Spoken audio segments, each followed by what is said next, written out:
Muy buenas y bienvenidos otra vez al Baúl Podcast, como siempre, mi persona Rafael Peraza, acompañado por Francisco García. Y hoy, el día de hoy, seguimos con el siglo XIX, amigos. Recuerden que a partir del siglo pasado estamos tratando ya no la persona más importante de cada siglo, sino la persona más importante en cada área, ¿no?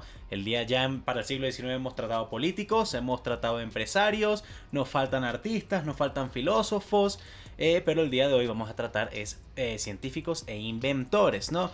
El día de hoy tenemos unos cuantas personas bastante interesantes, algunos que tienen cierta presencia también en el siglo XX, ¿no? Pero al haber tantos científicos en el siglo XX y al haber estos también tenido participación en el siglo XIX, pues decidimos tenerlos en este siglo. Algunos nombres que tal vez harán falta, recuerden, pues lo más seguro es que lo hablaremos será en el siglo siguiente, ¿no? Pero antes de eso, Fran, ¿tienes los resultados de las encuestas del video anterior? Así es, Rafa, y esta ha sido la encuesta más pareja que ha habido. Ah, sí. En todo. Sí. Imposible, si hemos tenido una que solamente un voto ha sido la diferencia. Claro, aquí fue una diferencia de 3 votos. El ganador fue JP Morgan, mira, con 42,1%. El segundo lugar, John D. Rockefeller, con un 41%. Y en tercer lugar, empatados, Andrew Carnegie y Cornelius Vanderbilt, los dos con un 8,4%. Bueno, está bien. JP Morgan, personaje que elegí yo, seguimos esa tendencia de uno tú, uno yo, porque la anterior, si no estoy mal, fue Otto von Bismarck, ¿no? Así que bueno, esperemos romperlo porque coño, que es la de ese uno tú, uno yo. Te quiero ganar otra vez, entonces vamos a ver si podemos. Y el día de hoy, tengo dos personajes, a pesar de que honestamente creo que tú elegiste el que será el favorito porque es el nombre más común. Aún así yo tengo esperanzas de que mis dos personajes, Marie Curie, una de las mujeres más importantes de la historia y de las científicas más galardonadas, tanto hombres como mujeres de la historia, y Thomas Edison, un personaje bastante polémico, pero que aún así no se le quita la importancia que tiene. Mucha gente dice, pero ¿por qué hablan de gente que lo que hacía era cosas malas, o que tiene polémica, o esto o aquello? Es que recuerden que la importancia puede ser buena o mala, ¿no? O sea, Hitler fue una de las personas más importantes de la historia. Eso no quiere decir que haya sido bueno, no, para nada. Simplemente estamos hablando de importancia, ¿no? Pero bueno, ¿con quién te vas tú el día de hoy, Frank? Bueno, yo leí una sugerencia, un capítulo, lo hicieron así por el aire en el canal de comentarios, pasó muy desapercibida, pero la leí y me llamó mucho la atención, conocí al personaje, pero me gustó y lo quiero hablar. Voy con Florence Nightingale, la madre de la enfermería y una de las personas más importantes en la historia de la medicina moderna. Y mi segundo personaje, pues nada más ni nada menos que Charles Darwin. Charles Darwin. Pero oye, solito. Dos personas, primera vez que tenemos dos mujeres, ¿no? Dos de cuatro en estos videos, así que va a ser bastante interesante. Vamos a ver cómo les van. Pero bueno, nada, ¿quieres comenzar tú, Fran? Perfecto. ¿Con quién te vas? Si me permites, voy a comenzar con Florence Nightingale. Perfecto, o sea, así me sirve para yo presentar a Marie Curie después. Así que dale, el piso es tuyo. Me parece bien. Muy bien. Bueno, Florence Nightingale.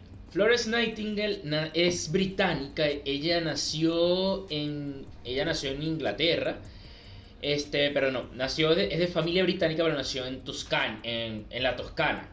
Allá, pero de familia británica, y vivió toda su vida, la mayoría de su vida en Inglaterra. Florence Nightingale venía de una familia que le daba mucha importancia a la educación. Su padre había estudiado en Cambridge, tenían dinero, tenía una familia bastante acomodada. Y Florence Nightingale, en ese sentido, fue una niña muy privilegiada. No solo por el apartado económico, sino porque el padre de Florence Nightingale, y está escrito, deseaba tener hijos, varones, sobre todo. Y porque el padre tenía este ideal de pasarle todos sus conocimientos de Cambridge, que sus hijos fueran a la universidad, que fueran unos académicos eruditos. En esa época su familia se podía considerar liberal. Pero el padre de Florence tuvo 2 hijas. Coño. Pero esto no lo detuvo.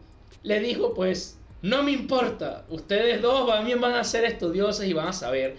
Y Florence, a una muy corta edad, aprendió a hablar 6 idiomas. Hablaba alemán, latín, inglés, griego, español e italiano.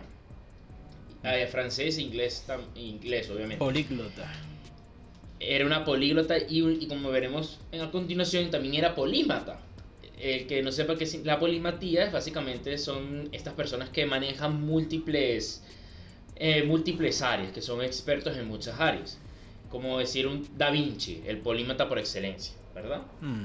Pero bueno, Florence Nightingale, incluso el papá hacía que la gente en el pueblo donde ella vivía la mencionaba como un squire, que era como se le mencionaba a los jóvenes varones que estaban, pues, eran, por así decirlo, los infantes. Y en fin, ella tuvo toda esta influencia académica y esta educación muy buena, que era algo extremadamente extraño para una niña en esa época. Y de paso que se juntaron las estrellas y Florence de paso tenía una gran capacidad de aprender y le encantaban las matemáticas. Era una de las áreas de las que más se especializaba.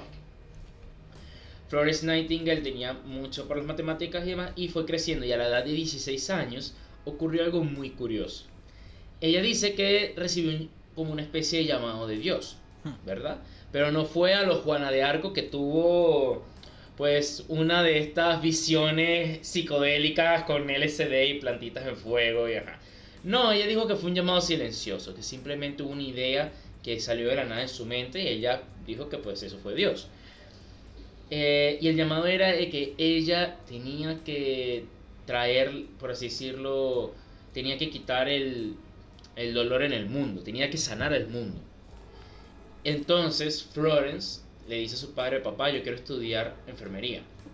En esta época las enfermeras eran dos clases de personas, o monjas, básicamente, y una muy famosa eran las hermanas de la caridad, que tenían esta tradición, obviamente desde el clero, de ser enfermeras, se iban a las guerras y demás, y eran las que trataban a los soldados.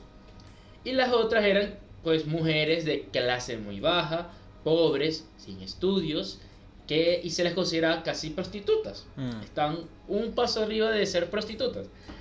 La familia de Florence, por muy liberal que fuera, esto fue inaceptable para alguien de su inteligencia, de los estudios que había recibido de los mejores estudios de Inglaterra, y simplemente dijeron que no, que ellos no iban a dejar que su hija fuera una prostituta. Ante todo esto, Florence se mantuvo rebelde durante 13 años, en donde pues estudió un poco más de matemáticas y siguió insistiendo a su papá hasta que le dejara estudiar lo que ella quería. Incluso rechazó un matrimonio con otra persona, por así decirlo, de la burguesía y académico, para ella poder, porque ella quería ser enfermera. Hasta que el papá le dijo, bueno, para que se le quite la vaina, la mandó a un curso de 2 semanas de enfermería en Alemania, porque obviamente en esta época los hospitales no tenían sanidad. No es como ahorita que todo el hospital es blanco, todo está limpio y demás. No, aquí era un chiquero.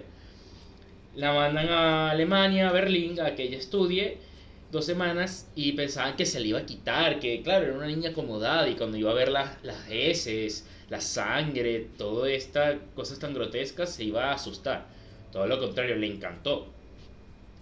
Y se quedó estudiando allí 3 meses más, y cuando regresa a Inglaterra, pues nada, ella se manejaba entre, por así decirlo, la élite, y termina en un hospital de cuidado para damiselas, por así decirlo, como para la histeria y todas estas cosas. Ustedes me entienden. Básicamente como un hospital de cuidado para mujeres, y ella ahí empieza a trabajar.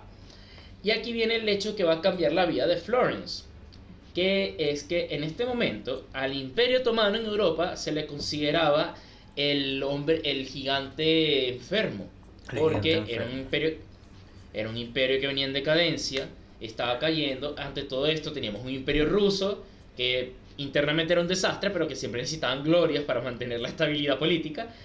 Entonces el imperio ruso ve de que, bueno, los otomanos se han expandido mucho, tienen muchos problemas internos, guerras de secesión, levantamientos de independencia. Bueno, ¿por qué no vamos y nos anexamos Crimea? Cualquier parecido con la realidad, pura coincidencia. Y se genera la guerra de Crimea, en donde se mete en guerra Rusia contra los otomanos. Y a los rusos atacar a los otomanos, se tuvieron que meter los franceses y los ingleses. Esta es, de este siglo, es una de las guerras más mortales. Murió 1 millón de personas.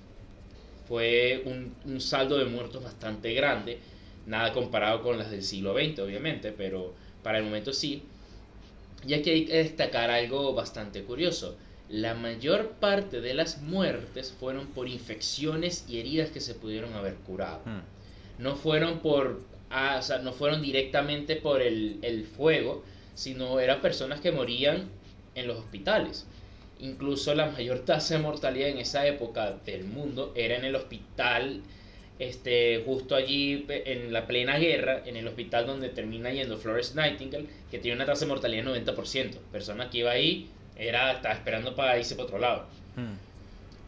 Ante todo esto, aquí hay dos avances tecnológicos que ayudan a esta historia. Uno es el telégrafo. Se hace que el telégrafo, entonces la información viaja mucho más rápido, y que el periodismo ya está configurado como tal, sobre todo de investigación. Entonces, un periodista de investigación que estaba cubriendo la guerra, él empieza a ver cómo el hospital donde están es un desastre, que literalmente habían charcos, o sea, se habían tapado de las cañerías, habían charcos que estaban llenos de heces, todos estaban infectados, era lo más grotesco que se puedan imaginar. Y él manda este telegrama fuertemente criticando todo, llega a Inglaterra y se crea una crisis, que como nuestros soldados están viviendo esto, que el gobierno, qué tal, porque hoy efectivamente el gobierno decía, no necesitan más, ahí los atienden y listo, si se murió, se murió. Con esta crisis, Florence Nightingale la estaba presionando de que no, que déjenos ir para allá a cuidar a la gente y demás, y le dicen, bueno, ¿sabes qué? Toma, arma un equipo de enfermeras y te vas para allá a cuidar a esa gente. O sea, pero para calmar a la gente, básicamente fue una movida de política. Florence Nightingale llega y ve ese desastre, o sea, que cómo se mueren todos y demás, y ella intenta aplicar cambios. Coño, arreglamos esta cañería, limpiemos esto, la gente se está infectando por estas cosas, hay que limpiar las heridas. Y desde la parte de la medicina militar decían, no, que nada de eso es necesario, eso no importa, porque aquí hay algo muy curioso. El paradigma médico de esta época es que las enfermedades eran causadas por algo llamado miasma.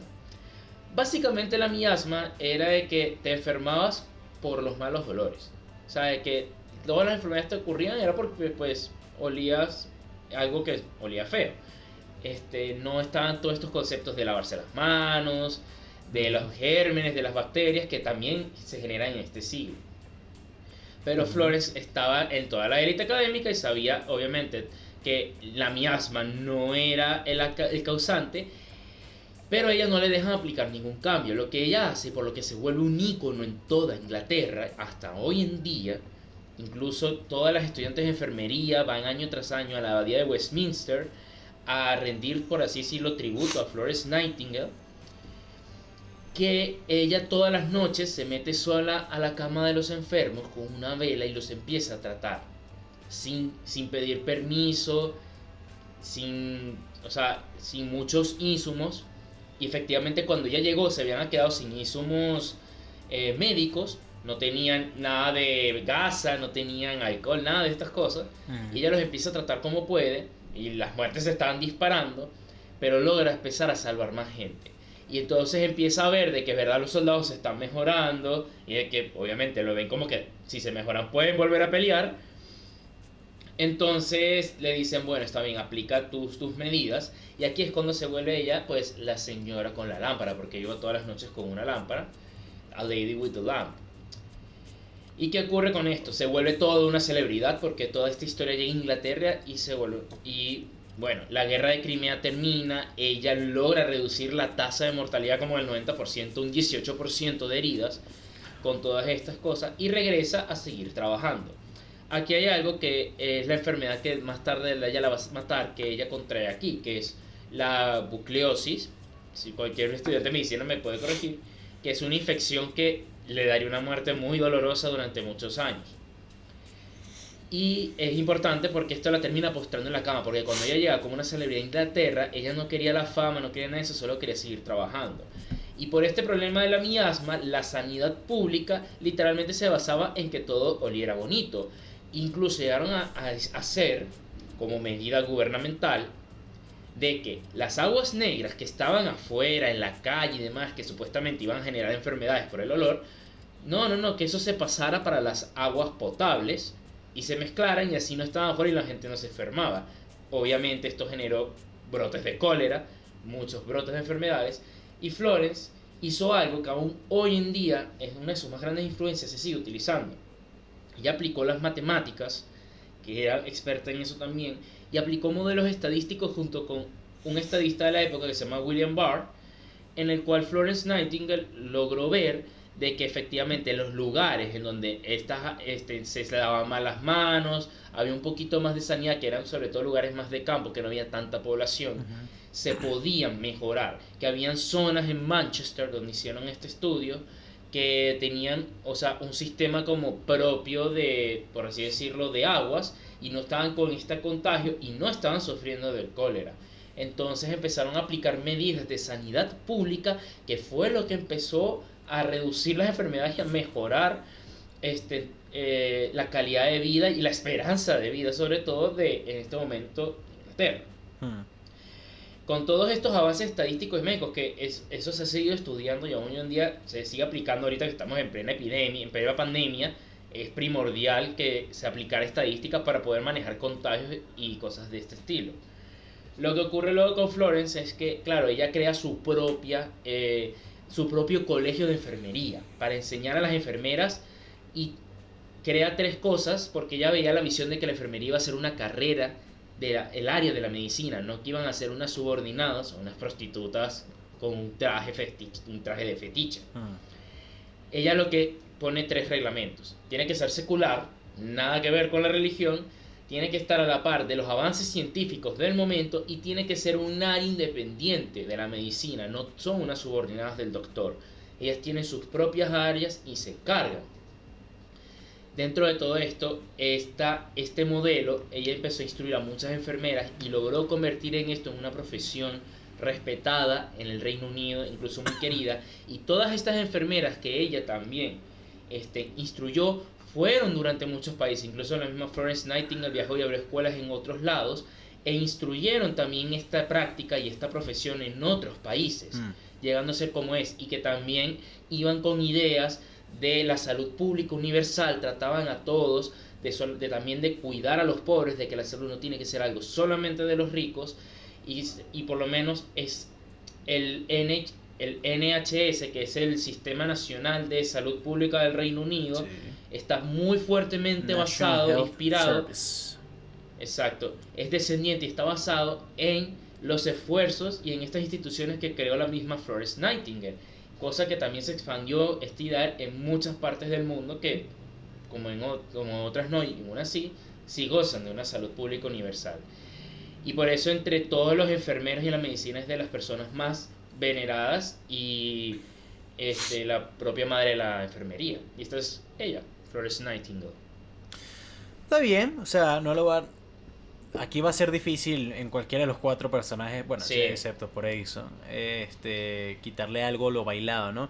Lo único que yo diré es que, bueno, en lo que es la enfermería como tal, los propios romanos ya la practicaban, y lo que era estar pendiente de la salubridad y de tener a los soldados limpios cuando los estás cuidando. Pero todo esto, eso se había perdido. Claro, exacto, esa es la vaina. Se había perdido. Esa es la cuestión. Y la cosa es que, o sea, el problema también aquí, esto después lo voy a tocar un pelo con Darwin, es la cantidad de gente. Obviamente, una ciudad romana, ¿cuánto máximo de gente podía tener? Y también en el espacio. No, bueno, estamos hablando de que las legiones romanas podían llegar a tener 80.000 soldados, coño, tampoco eran poquitos, ¿no?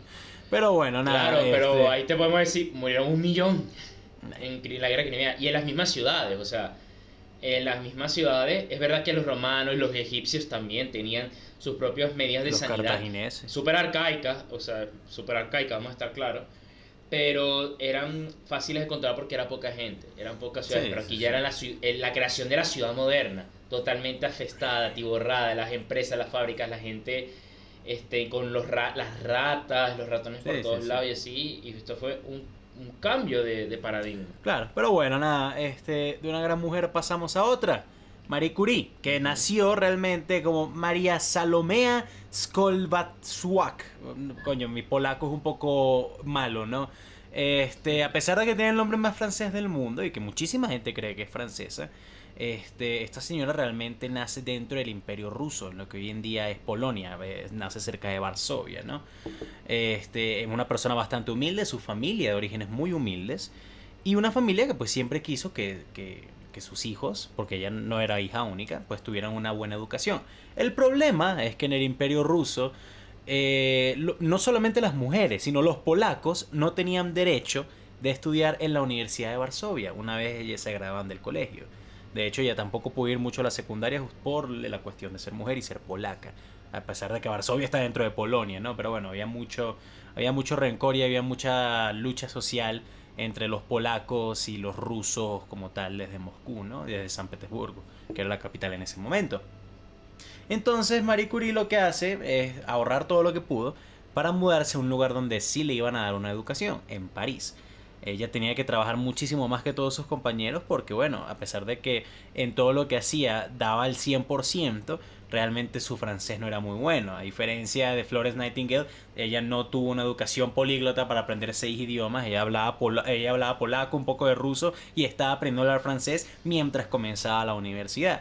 Pero de todas formas ella logra graduarse de la universidad con honores y ser de las primeras mujeres en Francia en graduarse en química pura, ¿no? Realmente, de la Universidad de París, que es su alma mater, donde pues hoy en día hay muchísimas aulas y muchísimos laboratorios, tanto en nombre de ella como de su esposo, ¿no? Pero bueno, hablando del esposo, este es el señor realmente que sería el señor que le daría el apellido de Curie. Si no estoy mal es Pierre Curie, lo tengo aquí. Pierre Curie. Pierre Curie, exactamente. Pierre Curie. Un químico ya bastante famoso para la época, no era millonario ni nada por el estilo, pero que incluso tenía fama de ser bastante machista, que decía que bueno, que las mujeres que iban a estar en la ciencia, que coño iba a ser una mujer en la ciencia, ¿no? Y justamente le ponen, no como practicante, sino como asistente, a una mujer, a Marie Futura Curie, ¿no? Al final, bueno, estas dos personas se enamoran totalmente, bueno, se enamoran y se casan, pero realmente estaban casados primero con su trabajo y después con ellos. De hecho, las fotos de boda de Marie Curie con Pierre Curie, tú los ves, él en un traje normal, bastante sencillo, y ella en un vestido azul que le serviría para ir a la oficina después de casarse y haber firmado todos los papeles en la registraduría, ¿no? Es bastante curioso. Y de la mano de Pierre Curie, Marie pues comienza los estudios que ella le llamó más la atención y por los cuales haría su maestría más adelante, que sería la radioactividad. Estamos hablando de, así como Fran expresó en este siglo, realmente los avances científicos estaban dándose, pero iban a un paso de que las cosas que hoy en día conocemos y que damos por sentado, realmente en ese momento pues no. Y todo lo que era la radioactividad en ese momento era bastante rara, era bastante cruda, por así decirlo, raw, como es en inglés, no había casi nada al respecto. Y ella comienza, exactamente, y ella comienza a estudiar todos estos minerales, todas estas cosas que pues se sacaban de otros países, de otras colonias de Francia, en especial de Francia, porque recuerden que todo esto pasa en París, ¿no? Y comienzan a traer más minerales extraños que se habían extraído en las colonias, comienzan a estudiarlos, y comienzan a ver realmente los efectos de la radioactividad tanto en las personas como incluso en todo tipo de aparatos, ¿no? Como en los dos mismos. ¿Cómo? Como en ellos dos mismos. Claro, pero ellos no lo sabían, a eso voy a ir ahorita. Claro. Exactamente. Pero bueno, nada, entre investigación e investigación, Marie Curie junto con su esposo pues comienzan a agarrar mucha más popularidad en París. De hecho, se vuelven unas figuras públicas bastante importantes al punto de que gracias a todos sus estudios sobre el polonio y el radio, que por cierto, polonio es un... Ella descubrió el radio. Exactamente, ella descubrió los dos. Y el polonio le pone ese nombre en honor a su querida Polonia. A pesar de que no pudo estudiar en Varsovia, a pesar de que se fue corriendo del Imperio Ruso, ella siempre fue muy amante de Polonia. Ella siempre se consideró una mujer polaca ante todo. Ahora existe un elemento que lo nombraron en su honor, que es el curio. Ah, bueno, imagínate, exactamente. Pero sí, lo que es el polonio y el radio, en sus investigaciones ella comienza justamente a decir, mira, estas dos cosas existen, tienen estos efectos, podrían servir para esto, para aquello, incluso para la medicina. Ella comenzó a decir que era posible que la radiación pudiera matar células cancerígenas, lo que hoy en día conocemos como la quimioterapia, ¿no? No, la radioterapia. La radioterapia, discúlpame, sí, tienes razón. Tú eres el hijo de médico, yo no. Pero bueno, y gracias a eso, ella con su esposo se ganan el primer premio Nobel. ¿Por qué digo primero? Porque ya vamos a ver qué va a pasar después. Trágicamente, si no estoy mal, fue en 1903, 1904. Estaban descansando, uno de los pocos días que ellos descansaban. Ya Marie Curie, ella y yo ya tenían 2 hijos. 2 hijas, perdón. Y están descansando un día en el campo. Se están devolviendo a su casa y el señor se cae y pasa un camión y le aplasta la cabeza a Pierre Curie. Así de simple. De hecho, ellos eran una pareja tan querida que cuando se hizo pública la noticia, muchísima gente trató de linchar al conductor del camión, ¿no? Pero bueno, al final no pasó nada. Como el médico de Maradona. Coño, sí, imagínate. Pero bueno, pero a pesar de que pues estaba totalmente destruida, porque pues se murió su esposo y la persona que llamaba y su compañero de trabajo, ella decía que uno de los dichos de Pierre Curie era que no importa en qué estado de la materia se encontraba un alma, tenía que siempre seguir trabajando, ¿no? Entonces justamente cuando muere Pierre, la Universidad de París le dice a Marie, mira, nunca hemos tenido una profesora, nunca hemos tenido una maestra mujer, ¿no? En la universidad. Pero ¿quién mejor para pues tomar el cargo de profesor y seguir todas las investigaciones de Pierre que tú? Entonces queríamos ver si tú quieres tomar todos los puestos que él tenía, más los que ya tienes tú, y seguir con el trabajo de ustedes dos, o sea, seguirlo pero tú sola. Y ella dijo que sí. De hecho, todo el mundo, eso fue un revuelo en París porque cómo era posible que una mujer fuera profesora, ¿no? Pero bueno, de todas formas, al final era tan popular que la gente que la gran mayoría de gente, y en especial los académicos y estudiosos, y al ver todo lo que ella había hecho y que tenía la fuerza para seguir trabajando luego de la muerte de su esposo, ella pues sí, estuvo en la Universidad de París hasta el día que murió prácticamente, ¿no? Pero como era mujer, de nuevo, siempre estaban las dudas. Y había muchos estudiosos que decían que el radio y que el polonio no podían ser nuevos elementos para la tabla periódica porque no eran puros, decía la gente. Porque habían emisiones de helio en el polonio, que el radio podía transformarse en otras cosas, entonces no era puro, bla, bla, bla, bla, bla. Entonces ella comienza de nuevo a un nuevo proceso para por fin decir, mira, esto sí es totalmente puro, son elementos totalmente puros, por lo tanto son elementos nuevos en la tabla periódica, se pueden servir para esto, para aquello, y gracias a eso logra confirmarlo de una vez por todas y le dan su segundo premio Nobel. Solo 4 personas en la historia han logrado tener 2 premios Nobel y ella es la única mujer entre esos 4, ¿no? Entonces, bueno, ahí también se le acredita bastante a Marie Curie. Durante la Primera Guerra Mundial ayudó muchísimo para que, poder capacitar hospitales y pues también ayudar muchísimo, no en enfermería, sino en medicina en general, para atender a los soldados. Fue una figura bastante grande, no solo en París, sino en Estados Unidos, ¿no? Ella se vio bastante conflictuada cuando los alemanes pues no tomaron Polonia, sino que comenzaron a marchar en territorio polaco, que era ruso en ese momento, ¿no? Entonces, bueno, se vio bastante inmiscuida en la guerra. Al final, bueno, como ya Fran lo dijo, al haber Pierre Curie no estuvo tan expuesto a la radiación porque pues murió muy temprano, pero Marie Curie sí. Tenía unas cataratas increíbles que no la dejaban ver, tenía demasiados daños en la piel, tenía muchísimos problemas de anticuerpos. Y al final muere con solo 66 años. Muere por varias razones. Creo que de cáncer, ¿no? ¿Cómo? Creo que de cáncer. No, o sea, es que tenía demasiadas cosas, honestamente. Claro. No es de cáncer como tal, de lo que ella muere. Ella muere de anemia aplásica. No sé qué es eso, pero anemia, pues, o sea que sí. Problema en la sangre. Pero eso es de las células, claro. Exactamente. Pero... Y eso es básicamente porque, rapidito que no sé si lo iba a mencionar, pero Rafa no lo mencionó. La radiación funciona como un elemento que expulsa partículas, ¿verdad? Por eso es radiar, expulsa partículas, sobre todo como en un radio, un área.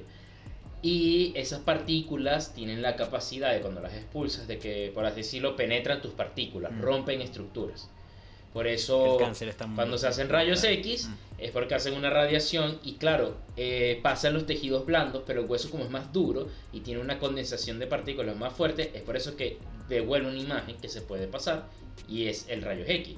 Y claro, ¿cuál es el problema de la radiación? Como te está quitando constantemente partículas que tú tienes, pues atómicas, microscópicas, empiezas a tener un decaimiento de tus estructuras celulares y demás y puede generar muchísimas enfermedades como Rafa lo menciona. Claro, sí, bueno, eso lo iba a decir ahorita un poco más resumido, pero bueno, muchas gracias, Fran. Pero fue gracias a todos estos estudios de ella, fue a estos descubrimientos, fue muchas gracias a todas las investigaciones que se pusieron y que más adelante pues tendríamos un conocimiento mucho más grande, tanto de la radiación, como de sus tanto peligros como beneficios, ¿no? No voy a decir que fue gracias a ella que cosas como las bombas nucleares existen, porque pues no. No, ese es Oppenheimer. Obviamente, exactamente. Pero al final todos son cosas que son un área que tiene que está entrelazada, ¿no? Y realmente todas las cosas que logró hacer Marie Curie, ya sea sola o ayudada, bueno, trabajando al lado de Pierre, ¿no? Se le sigue considerando como una de las personas más importantes en el área de la ciencia, de la historia. Y más por todas las cosas que tuvo que pasar, ¿no? No solamente era parte de un grupo técnicamente mayoritario, pero oprimido en su propia nación, sino que también era mujer y pues le costó muchísimo tener que mudarse a un país totalmente desconocido cuando pues no manejaba ni el idioma, ¿no? Pero bueno, 2 premios Nobel, 2 elementos en su nombre. Bueno, también el Curie, si no estoy mal, es una medida de termoestática, termoeléctrica para medida. Bueno, no tengo ni idea. Coño, pero el Curie es una medida para algo que tiene que ver con la ciencia. Se me olvidó qué coño era, no soy científico, perdón. Pero está puesto en su nombre. Igual que los Pascal. Sé que tiene algo que ver con los Pascal. El Pascal es de la presión y es por el físico Blaise Pascal. Exactamente. Que trabajó con ella, creo. Por cierto, en algún momento. Claro, es de esta época. Sí, y Blaise Pascal trabajó de la presión. Exactamente. Obviamente. Por eso le pusieron las cosas. Así como la fuerza son los newtons. Los Newton. Pero bueno, amigos, esa es Marie Curie. Me parece bien. Yo obviamente a Marie Curie no es que le puedo criticar mucho, es de las grandes físicas y químicas creo que esos son sus 2 premios Nobel, ¿no? Física y química. Física y química, sí. Sí, de la historia y mira, sí, es muy importante. O sea, claro, porque sus estudios son en la radioactividad, ya meterlo, obviamente que de ahí se pudieron sacar muchas más cosas que fueron de otras personas también muy importantes, como lo que bien mencionaba, la bomba atómica no tiene nada que ver con Marie Curie, pero efectivamente se aplican estudios de la radioactividad, que eso es la ciencia, aplicas los estudios de otro, los llevas hacia otro lado para crear nuevo conocimiento. Exactamente. Y listo. Parece. Ah, bien. ¿Te parece si voy ya con Darwin? Dale, plomo. Perfecto, muy bien. Bueno, es muy... la vida de Darwin... se te puso la cámara negra. Ah, sí. Ah, coño, espérate. Sí. No, pero sigo grabando. Déjame... Bueno, tú voy hablando un pequeño problemita, pero sigo grabando, tranquilo. Dale. O sea, déjame lo soluciono. Ya. Bueno, la vida de Darwin es un viaje, básicamente. Y literalmente. Pero vamos a empezar con ese viaje. La vida es un viaje. Claro, es el viaje del héroe, como diría Aristóteles. Sí. Pero bueno, Darwin también nace en... Si no me equivoco, sé que es en el Reino Unido, pero... nació en Inglaterra, pero porque sé que también él vivió parte de su vida en Escocia, por eso no quería confundir. Pero bueno, Darwin nace en Inglaterra y él también viene de una familia con dinero. Y lo meten a escuelas y Darwin no es la persona más brillante en la escuela, no le llama nada la atención la matemática, la física. Todo esto lo aburre mucho. Pero Darwin en la escuela se empieza a relacionar con un profesor que él tenía que era naturalista, que se vuelve una especie de mentor de él, que también de paso era clérigo, y con entomólogos y todas estas áreas de la biología y de las ciencias naturales le llaman la atención.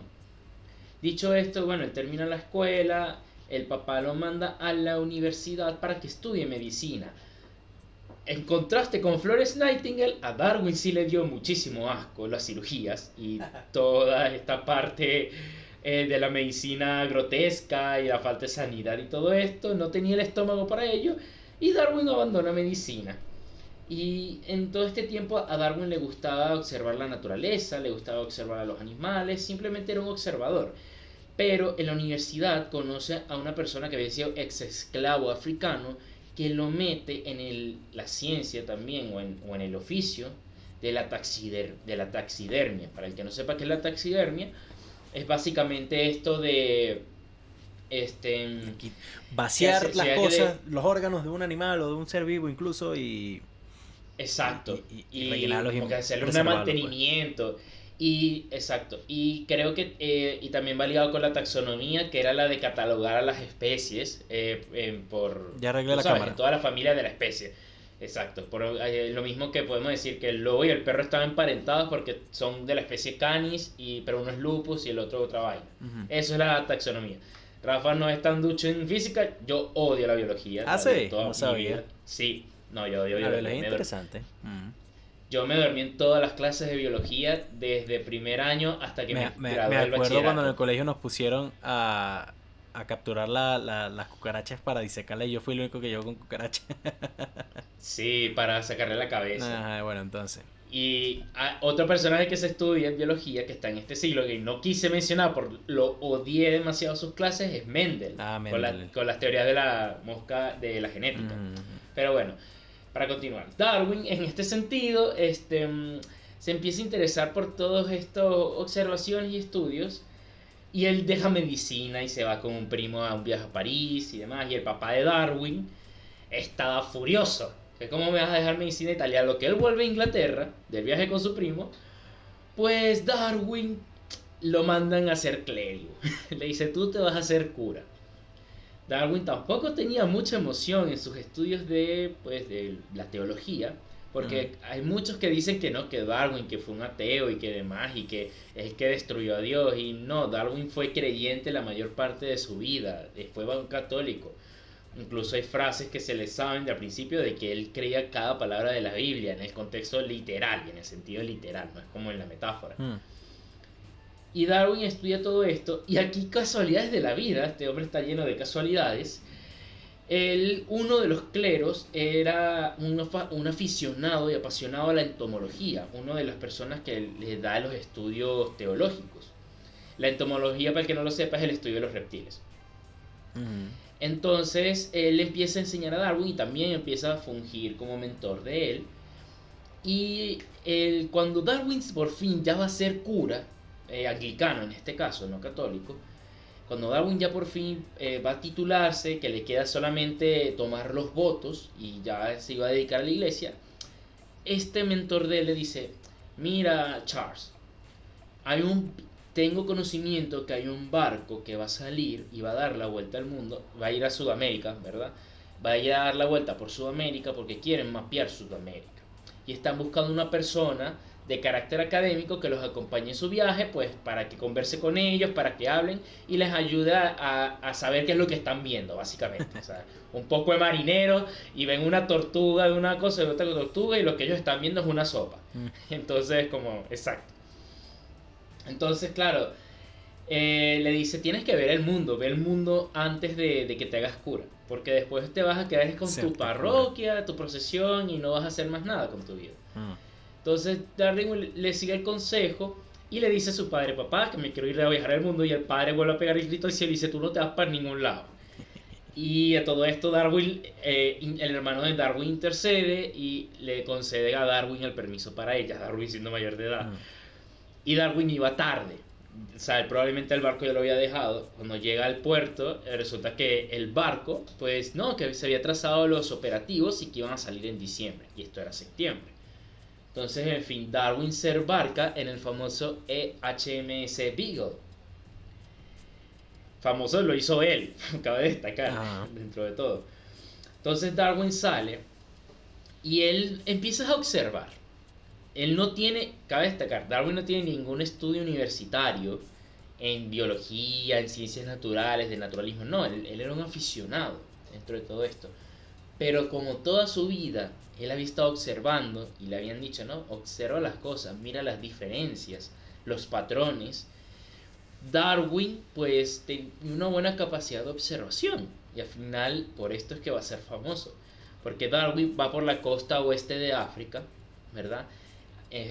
Paran por allí y ven que Darwin empieza a recolectar fósiles, conchas, huesos, cosas que se va encontrando en sus viajes, y encuentra ciertos fósiles que en los estudios y con los libros que él tenía, con lo que él conocía, pertenecerían como animales marinos, a moluscos, a pescados, a todo esto, pero lo encuentra en montañas de 50 metros sobre el nivel del mar, en colinas. Y él dice, pero ¿cómo esto puede estar aquí? Qué extraño. Y él lo agarra y lo mete en su barco. En el barco él tiene un pequeño camarote súper chiquito, una cajita de fósforo, como dice uno, y lo mete en su barco y sigue viajando. Llegan al puerto de Salvador en Brasil, y aquí también Darwin empieza a agarrar fósiles y demás, y se empieza a encontrar con especies que él no conoce, que no están en Europa. Y es como el interesado lo está anotando todo en su diario y sigue recolectando. De Salvador empiezan a bajar por toda Sudamérica, yendo hasta la Patagonia, y pasan por Argentina, justamente por la zona de la Tierra de Fuego, donde encuentran tribus que en este momento vivían vivían totalmente alejadas de de la civilización y estaban en su estado, por así decirlo, salvaje, entre comillas para los de Spotify, salvaje. Ajá. Se encuentran con tribus y Darwin empieza a pensar qué diferente como soy yo, como a mí me ha cambiado, para decirlo, mi sociedad, donde yo me muevo y demás, a cómo son estas personas, los cambios que tienen. Diferente físicamente, ¿te refieres? No, sí, no solo eso, sino como sociedad, o sea, porque, claro, él decía, porque esta gente, él no decía evolucionado, pero porque esta gente está tan atrasada, por así decirlo, como no tienen barcos, no tienen casas, viven como una manera súper arcaica. Sí, sí. Y entonces él empieza a pensar eso como que, ¿será de que hay factores que hacen que las personas cambien o que los animales y todo esto cambien? Porque aquí también se sigue encontrando con especies que él no conoce y con que los marineros no conocen ni nada por el estilo. A todo esto, los marineros ya estaban cansados de Darwin, porque hay que destacar, esto fue un viaje de 5 años y Darwin iba recolectando todo de todo donde paraba. Entonces básicamente decían, tenemos un cuarto que es un basurero y tiene el barco pesado, porque tenía un coñazo de mierda. Darwin, a todo esto, él empieza a redactar cartas y se la manda a este mentor clérigo que él tenía allá en Inglaterra. Lo que Darwin no sabía es que todas estas cartas estaban entusiasmando mucho a su mentor por todos los hallazgos que él estaba encontrando y se estaban leyendo en la Royal Society. Royal Science Society. Royal Science Society, exacto. Sí, o Royal Society of Science. Bueno, pero no es solo Royal Society, porque eso ya sería entonces el monarca y sus panas, pues. Bueno, sí, pero la Royal Society of Science, lo que dijo Rafa, que es la academia de las ciencias más prestigiosa del Reino Unido. Y estaba emocionando a todas las personas que veían como, wow, todo lo que está observando Darwin, incluso lo estaban diciendo, esta persona tiene bastante potencial, tiene muy buena capacidad de observación. Darwin rodea el Cabo de Hornos, pasan por la Tierra de Fuego, y aquí tiene una parada que retrasa su propio travesía porque le da mal de Chagas. Entonces él está 4 meses hasta que se logra mejorar, porque pobrecito Darwin se mareaba mucho con los barcos, es lo que en inglés le dicen sea sickness, y estuvo 5 años montado en un barco y jamás se le quitó.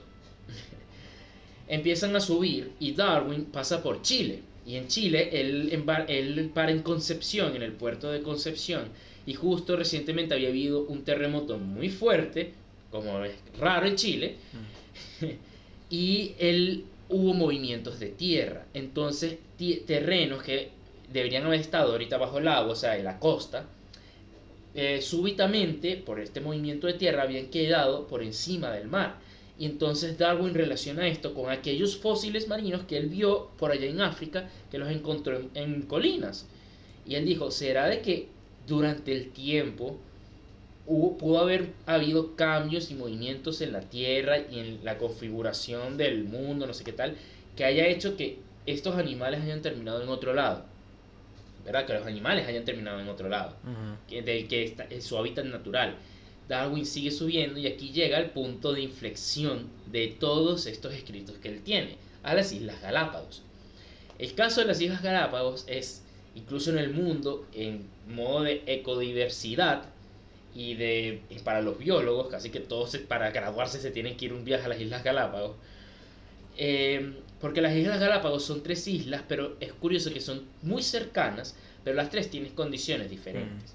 Y Darwin en esto se fijó en las tortugas y en unos pájaros, que no me acuerdo la especie, como dije, soy malo para la biología, pero en unos pájaros, que cada tortuga y cada pájaro de diferente isla tenía un pico distinto y tenía características distintas. Sí, redondo, flaco, gordo. Exacto, y entonces él lo que veía es que, claro, cada animal tenía una característica distinta que lo hacía más efectivo para sobrevivir, cazar, comer, lo que sea, en su propio hábitat, porque claro, las 3 islas tenían hábitats diferentes. Esto a Darwin lo emocionó mucho y fue como, ok, yo aquí estoy llegando a algo, y ya Darwin empezó a cuestionarse de verdad de que no Dios, o sea, porque en esta época todo el mundo creía que Dios creó todo. Y Darwin se empezó a cuestionar, parece que Dios no lo está creando todo, sino que pues todos los animales, aún no empieza a hablar de personas, todos los animales pues se están adaptando conforme a los vasos del tiempo. No es que fueron creados como son, sino que se van cambiando conforme cambie su ambiente, su entorno. En fin, Darwin a todo esto sigue y va por todo el Pacífico y llega hasta Nueva Zelanda y Australia, y él aquí ve cómo los europeos tenían esclavizados a los pobres aborígenes y los estaban explotando, como los europeos siempre hacen. Y él aquí ve, claro, el europeo tiene más tecnología, más armas, tiene más conocimiento en muchas cosas, entonces es más fuerte que el aborigen para poder someterlo y poder y básicamente poder poner su yugo sobre ellos. Entonces aquí Darwin empieza a pensar, es que como claro, aquí empieza a decir, la especie más fuerte es la que prevalece, ¿verdad? En fin, Darwin sigue y termina su viaje. Entonces Darwin empieza a escribir y le da miedo publicar su obra, porque básicamente en el origen de las especies termina diciendo que venimos de los monos. Dios, no, aún no. Que Dios no creó, Dios no creó todo, básicamente. Que en esa época, incluso entre los mismos científicos, era algo muy aceptado, que Dios había creado todo. Dios no creó todo, sino que los animales fueron viniendo de otros lados. Y es curioso, el título del libro se llama El origen de las especies, y Darwin en ninguna de las especies dice cuál fue su origen. Él no dice el origen de nada, él simplemente dice que vienen de algún lugar, pero que no es de Dios, o sea, no los creó así como son, sino que han ido cambiando a lo largo del tiempo.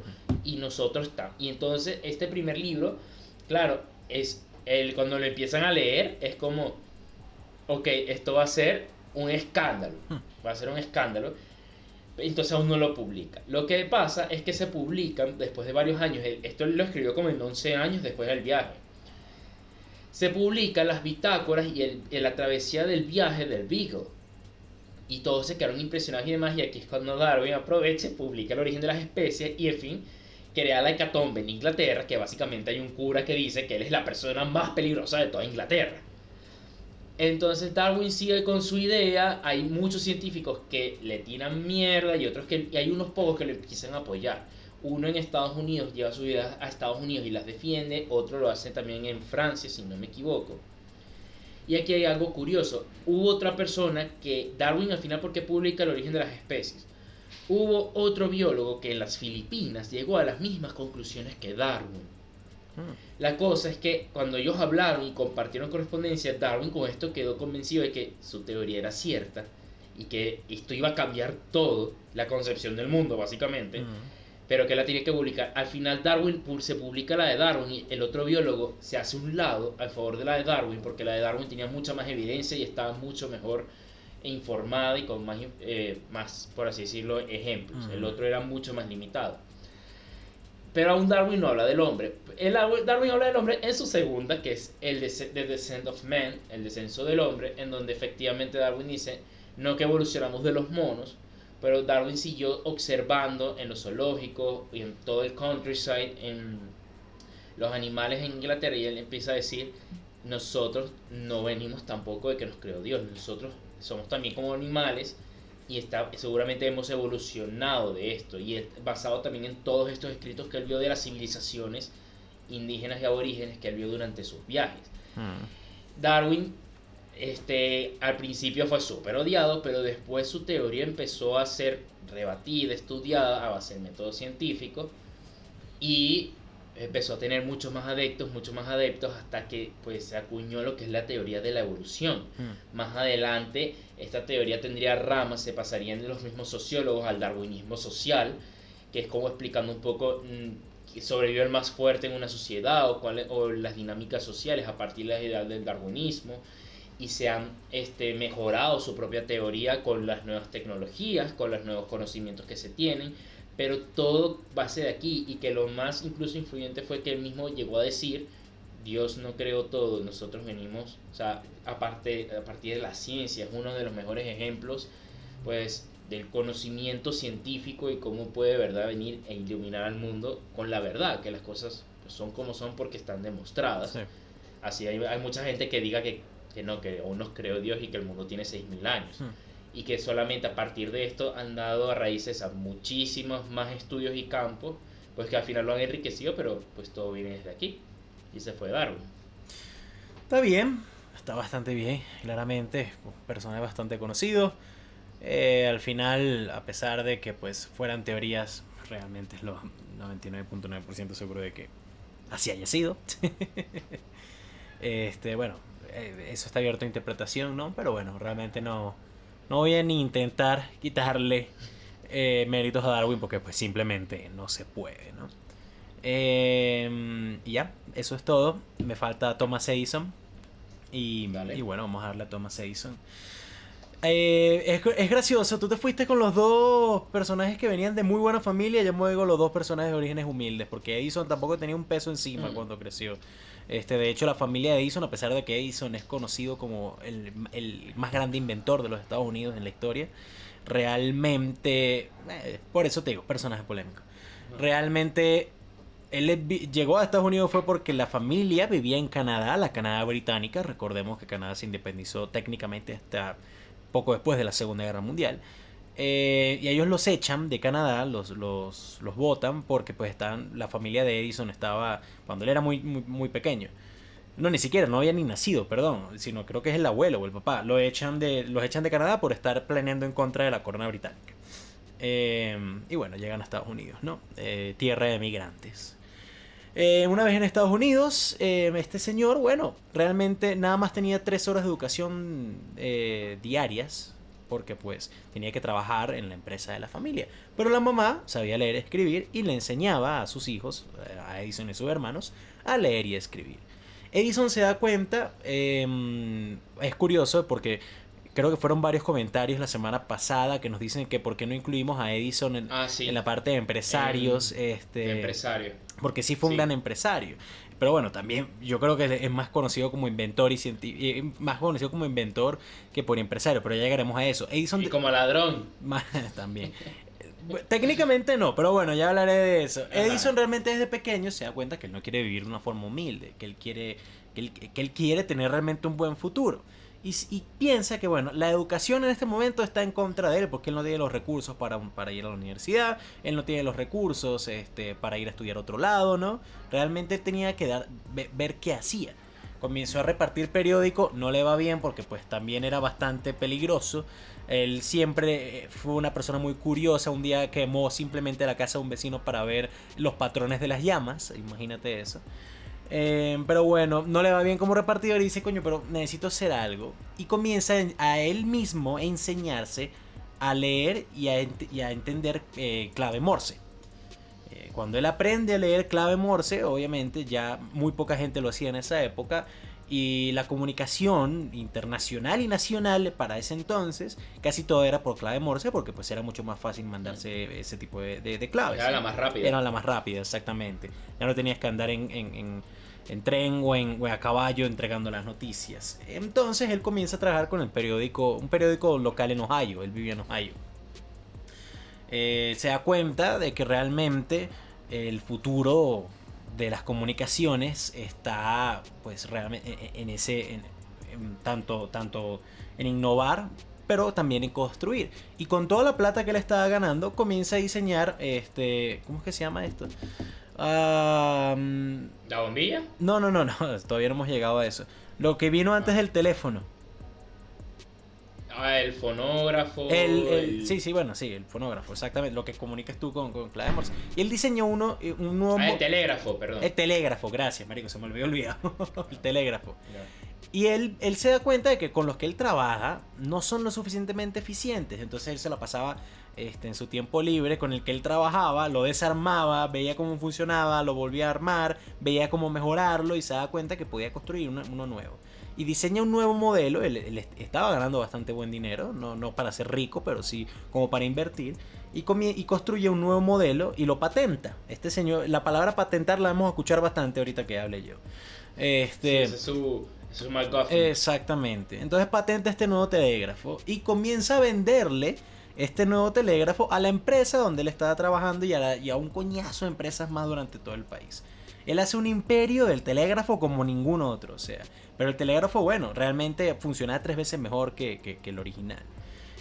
A partir de ahí, bueno, comienza a crear un nuevo imperio de inventos, ¿no? Él se le conoce como ladrón porque pues él contrataba gente. Él decía que tenía que tener un invento menor cada 10 días y un invento que cambiara la vida de la gente cada mes.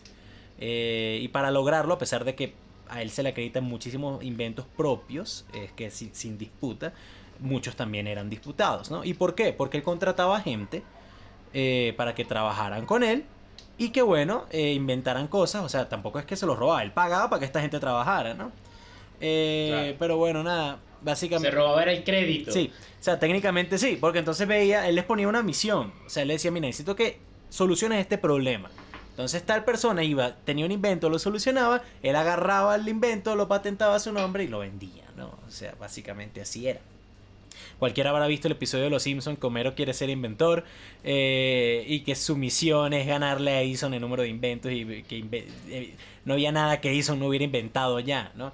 Bueno, realmente era casi imposible que una persona pudiera inventar tantas cosas. O sea, si todos los inventos que se le acreditan fuesen de él, realmente él hubiera sido la persona con más inventos en la historia. Nadie lo hubiera ganado.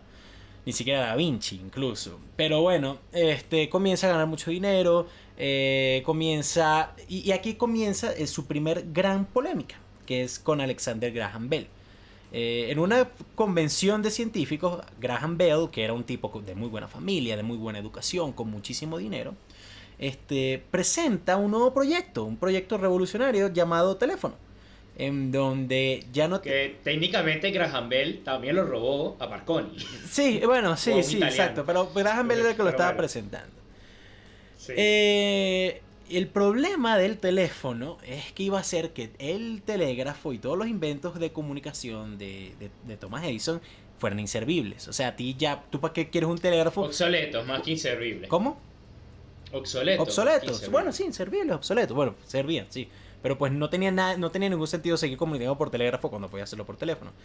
Entonces lo que hace Thomas Edison es ver el invento, copiarlo, mejorarlo y patentarlo. Y como de nuevo, cuando tú patentas un invento, ahora está todo, o sea, tienen que pedirte permiso a ti y pagar regalías para hacerlo. Pues, y con Edison ya teniendo una gran empresa a su nombre, pues Graham Bell se jodió. Y Edison pasó a ser considerado por mucho tiempo el inventor del teléfono, hasta que más adelante, bueno, nos dimos cuenta cómo era la cosa. Pero aún así, de todas formas, técnicamente el primer teléfono comercial fue gracias a él, ¿no? O sea, fue vendido por él. Pero bueno, hemos hablado en episodios anteriores, que si no estoy mal, el propio episodio de los empresarios, el problema del aceite de ballena para iluminar las calles, sí, y la solución del petróleo para iluminar las calles. Pero realmente tener que llenar postes de luz con petróleo, con aceite, y prenderlos y mantenerlos prendidos era un dolor de cabeza para mucha gente. Y era peligroso. Y era muy peligroso, exactamente. Entonces en Nueva York le paga a Edison para que él diseñe un nuevo ya va, ¿quién le paga a Edison? La ciudad de Nueva York. Ah, la ciudad de Nueva York. Sí, okay. sí, exacto, Nueva York como tal, la ciudad de Nueva York, pues la alcaldía, por así decirlo. Ya. Manhattan. Okay. Ya. Le da una concesión de un contrato a Edison para que él alumbre la ciudad de Nueva York con un pequeño invento que pues ya tenía tiempo, pero bueno, que él también había patentado mejor, llamado el bombillo. El problema es que en ese momento no había suficiente energía y no había forma de conectar a todos estos bombillos de una forma que no fuera a punta de cable tras cable tras cable en medio de las claro, calles. Era el bombillo de energía continua. Exactamente. Y realmente era una misión bastante complicada. Pero Edison para ese entonces era un rockstar. O sea, estamos hablando que no había películas todavía, había muy pocos músicos. Entonces los inventores todo el mundo quería ser inventor. Todo el mundo quería solucionar el gran problema X, ¿entiendes? Entonces Edison era considerado una figura pública increíble. Lo invitaron a la Casa Blanca todo el tiempo. O sea, él era uno de los mejores ejemplos del American Dream. Del American Strongman, por así decirlo, ¿no? El hombre fuerte de Estados Unidos, el hombre inteligente de Estados Unidos. Y ahí es cuando entonces él a todos sus empleados les pone la misión, echando bromas supuestamente, dice él, de que aquel que solucione el problema iba a recibir $100,000 en efectivo. Que para ese entonces, para hoy en día, $100,000 ajustado a inflación serían cerca de $2 millones actuales, ¿no? Y uno de sus empleados, un tal Nikola Tesla, X, ¿no? ¿Quién coño es Nikola Tesla? ¿No? Hablaremos del siglo que viene, no se preocupe. Porque sí. Tesla era mucho más joven que Edison. Dice, mira, yo solucioné este peo. Y bueno, no voy a entrar al tecnicismo porque pues tampoco entiendo muy bien cómo funciona la vaina. Pero dicho y hecho, Tesla soluciona el problema.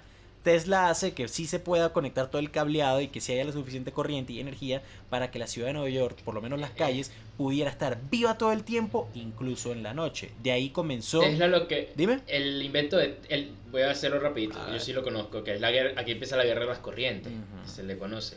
El invento de Tesla, porque Edison utiliza la corriente continua. Sí. Básicamente, todos los bombillos y esto es a punta de batería. A punta de batería y que no dura tanto. Tesla dijo, no, mira, usemos la corriente alterna, que es la que propone él y la que él pone, que va por los mismos cables y todo esto, pero que va conectado como una fuente de energía primaria y es mucho más potente y más duradera y más fácil y más eficiente. Y eso fue todo. Ahí está. Y continuó. Pero realmente Tesla, ya hablaremos de él de nuevo más adelante, él está desesperado por dinero y cuando tú te dices, mira, te puedes ganar $2 millones, $100,000 para Tesla fue pelabola siempre.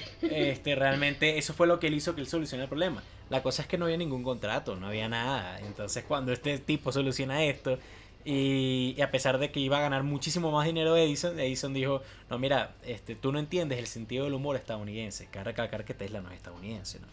Es croata. Tú no entiendes el sentido del humor estadounidense. Yo estaba hablando sarcásticamente. Toma un bono, te voy a dar un bono. Quién sabe cuánto le habrá dado.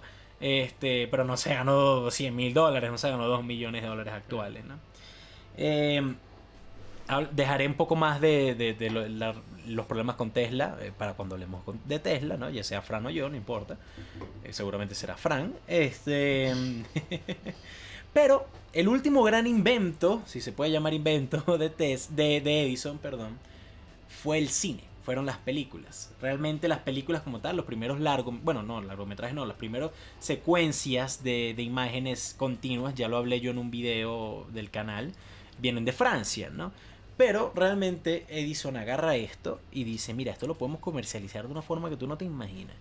Y comenzó a construir los primeros proyectores, comenzó a construir las primeras salas de cine, cosas tan básicas como simplemente un perro jugando con una pelota, pero la gente vuelta loca, coño, mira cómo se... Claro. Como que es imposible. Eso es que vino del invento de los hermanos Lumière. Exactamente. Y Edison dijo, mira, ¿sabes qué le podemos poner también? Esta vaina no tiene sonido, pongamos una banda, una orquesta chiquita, enfrente de la pantalla y que ellos pongan la música. Entonces por eso es que el cine clásico no había narración, sino que habían puros sonidos de que se cayó un tipo, entonces suena durísimo, porque estaba un tipo con los platillos ahí. Bueno, al final, de nuevo, Edison patenta esto y lo que hacía era prohibir que nadie, o sea, él tenía tanto dinero que creó estudios de de cine, toda la cosa, pero él decía, nadie que no sea yo puede hacer películas en Nueva York. Entonces todos estos cineastas nuevos que querían hacer más películas, dicen, bueno, no podemos quedarnos en Nueva York, ¿qué vamos a hacer? Chamo, mira, hay un pueblo chiquitico a las afueras de Los Ángeles que se llama Hollywood, en donde yo creo que podemos asentarnos y crear nuevas películas sin el coño de madre de Edison jodiéndonos la vida. No, y lo otro es que se querían ir lo más lejos posible. Al otro lado del estado del país, literalmente al otro lado, o sea, abajo y en la izquierda en vez de arriba a la derecha, ¿no? Claro. Pero bueno, al final realmente Edison, a todo lo que agarraba, muchísimos de los casos ya estaban inventados, pero él los mejoraba, él los comercializaba, tenía un ojo increíble para la practicidad. Para el negocio, como te decía. Para la practicidad, para el negocio y para mejorar las cosas, porque es innegable que mejoraba todo lo que tocaba. Y de nuevo, sí, es verdad, muchísimas cosas son polémicas, muchísimas cosas no eran de él originalmente, pero fue gracias a él incluso que indirectamente que el negocio del cine en Los Ángeles, en Hollywood, nació. Fue gracias a él que el cine llegó a Estados Unidos. Es verdad, seguramente habría llegado después, pero fue él el que lo volvió el boom que fue, porque en Francia ni siquiera era importante, simplemente era un experimento de unos tipos ahí, no tenía relevancia realmente el cine en Francia, y no lo iba a tener en otros lados. Fue en Estados Unidos que eso comenzó a agarrar mucha fuerza. El cableado, todos los sistemas eléctricos, de nuevo, la guerra de las corrientes, como está diciendo Fran, fue gracias a él también que todo esto pues comenzó a considerarse mucho más allá. El telégrafo, el teléfono, todo esto, indirecta o directamente, realmente tiene muchísima importancia Thomas Edison en esta conversación, ya sea para bien o para mal. Y ya, eso es Thomas Edison. Está bien. Bueno, yo aquí voy a explicar una cosa. El problema con Tesla principal fue... Oye, pero yo sé que tú eres un Tesla fanboy, déjalo para cuando hablemos de Tesla. No, pero es que para ir quitando tiempo del otro. Oye, no, pero este ya vamos por hora y 7 minutos. Coño, déjalo para el otro. Pero la gente ha dicho que no le importa escuchar que Ajá. Esta es parte de mi crítica. Dale. Para mí Edison, mira, de empresario, bueno, no sé si el mejor tampoco, pero era bueno. Tenía muchas miradas polémicas y demás. Obviamente era experto explotando gente para lograr los objetivos que se proponía. En ese sentido sí tiene todo el mérito, bueno o malo, pero es mérito. Para mí Edison es de los mejores propagandistas del mundo, porque básicamente hoy en día se habla de él así como se habla, porque la manera en que él logró realzar su imagen, era un rockstar, todas estas cosas. Antes de los rockstars. Sí. Bueno, ya existían personas que se habían catalogado de rockstar en la música en otros lados, pero en este caso en Estados Unidos sí. ¿No? O sea, pero bueno. Sí, pero entonces para mí era el mejor propagandista del mundo, porque claro, no que el teléfono, Graham Bell, bueno, no, mira, patentado mío. Jódete. El telégrafo ya se había inventado, no, mira, pum, le cambié el color y tiene este piquito aquí que supuestamente patentado mío, pa. Y entonces, claro, al final se estaba atribuyendo tantas cosas y se creó una imagen que por eso yo creo que hoy en día, honestamente, se sigue hablando de él. Es que ya se sabe que robó muchas cosas, o sea, no vale la pena meterse en la polémica porque todo el mundo conoce la polémica. Pero patentó muchas cosas. ¿Cuál fue el problema con Tesla? Que Tesla fue el único, que eso sí no me voy a adentrar, que le cerró la jeta y lo humilló con sus inventos. Pero Tesla era un pelabola. Pero murió solo, pobre y deprimido. Sí, efectivamente. Tesla no era bueno con la economía. Eso sí es verdad. Ni con el carisma, yo no le estoy quitando eso a Edison, ojo. Pero el problema fue que aquí hay una cosa de visión. ¿Qué tan buen visionario era Edison? Coño. Cualquier persona con buena visión hubiera visto que de verdad la corriente de Tesla era superior, era más barata y era mucho mejor. Pero Edison tenía toda su industria basada en su corriente, que era la continua. De aquí se viene esta guerra de las corrientes. Y no tuvo la visión de aceptar la de Tesla y patentarla y agarrársela y hacer mucha más plata y muchas más cosas que iba a hacer. Y al final perdió esa la perdió, Tesla la ganó, es verdad, no ganó el dinero y se murió pobre y demás, pero la corriente alterna es la que se usa ahorita en todos los enchufes, esa es la corriente alterna, la que usa en todos los enchufes en la casa. Estás hablando de Tesla cuando ni siquiera estamos hablando de Tesla, guárdalo para el episodio que viene. Estoy hablando de la visión de Edison, escúchame, estoy hablando de la visión de Edison, no tuvo esa visión de reconocer y a él lo que le enojó fue que un carajo le dijo una cosa, que él está equivocado en algo y la atentó con su visión de todo su negocio, porque todo su negocio estaba basado en el capricho de Edison y no pudo reconocer la innovación. Es como que llegas un Henry Ford y le pongas la cadena de transmisión y que no, mira, se hace más rápido. No, pero ¿cómo me vas a mí a tratar si mis carros son de esta manera y se hace así? O sea, en ese sentido yo le puedo decir, es la única, es la crítica. Sí, bueno, marico, se tiene que equivocar en algo y al final el tipo no quería que se le cayera el negocio en ese momento. Pero Visión sí tuvo muchísimas otras vainas. Pero bueno, nada. No lo sé. Entraremos Para mí más simplemente en fue un oportunista y un publicista muy grande. Fue un oportunista y un publicista como muy siempre grande. decimos, ya dependerá. Ese es el sueño americano. Ya dependerá de lo que piense la gente, ¿no? Me parece. De nuevo, muchísimas gracias a todos los que nos escuchan, como siempre les decimos. Un agradecimiento extra, como siempre, a Paco, a Sheila y a Kevin. Claro que sí, bienvenido Kevin. Y bueno, nada, amigos, ya voten ustedes por cuál será su personaje favorito de este siglo, en lo que es por lo menos Inventores. De nuevo, son los que nosotros pensamos, ¿no? Son los que nosotros consideramos. Nos faltó un coñazo de gente, innegable. Muchos dirán incluso que hizo no debería entrar acá, pero bueno, de simplemente nuestro punto de vista es totalmente entendible que tú tengas otro y es totalmente respetable, ¿no? Así que nada, recuerden que nosotros solo somos dos pendejos hablando de cosas que no tienen ningún sentido hoy en día. Yo fui Rafael Peraza. Yo Francisco García. Y que tengan muy buen día.